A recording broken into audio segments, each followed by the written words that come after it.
So a few weeks ago, I started to feel like I was overdoing it on my budget and went from this tool that was supposed to give me freedom to something that was really stressing me out and overwhelming me. And that was happening quite a bit. So I sat down and figured out what it was that was stressing me out about my budget. And I came up with 3 tips that I'm going to share with you today that I really think will help you out with your budget if you're feeling overwhelmed about it, or if you feel like you're burned out or you don't have control of it anymore. So one of the first things I realized is that I had gotten to a point where I was checking my budget once or twice every single day, and I was trying to update it, and I found myself going down this rabbit hole where I would spend 30 minutes to an hour trying to tweak everything and make sure everything was perfect. I would obsess over it, and at first it wasn't too bad because I felt like I was really in control, but after a while I started feeling like it was in control of me, and so that started making me feel overwhelmed. So now what I do, instead of checking it once a day, I'll actually only check it once, maybe twice a week.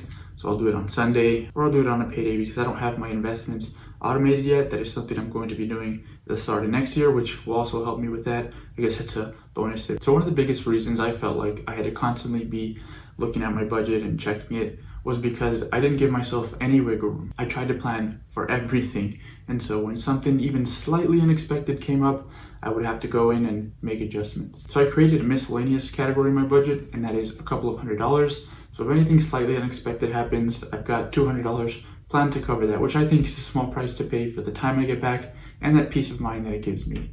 I don't think I'll spend $200 every month, but of course that's why I'm planning for it. If I don't use it, then it'll just go towards my house down payment saving. Another thing that really screwed with my budget was not planning for expenses that I knew were coming up, but I didn't slowly start saving for them. So I save or invest a couple $1,000s every month. So if something like an $800 car insurance payment came up, then I could just redirect that saving, which is what I told myself. But I found that this really screwed with everything else in my budget. This really screwed with me the first time when I decided to open a Roth IRA for 2020 earlier this year with only about 2.5 months, and I decided I wanted to max it out.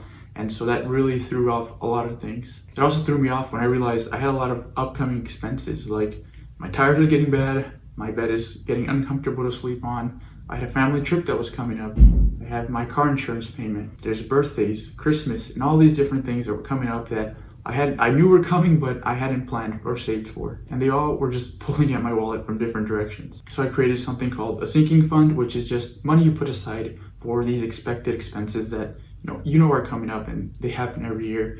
And so you just start planning for them months in advance. So I save between $25 and $100 depending on what the expense is and how long I've got until I have to pay that. And so when those expenses come up, I'll be prepared. I'll have the money put aside for it, and it won't throw off everything else in my budget and bring me down that rabbit hole again. So those 3 tips have given me a lot of peace with my budget, and they've put me in control of it again. If you want to put together a budget that allows you to be in control of your money, then I recommend you check out this video.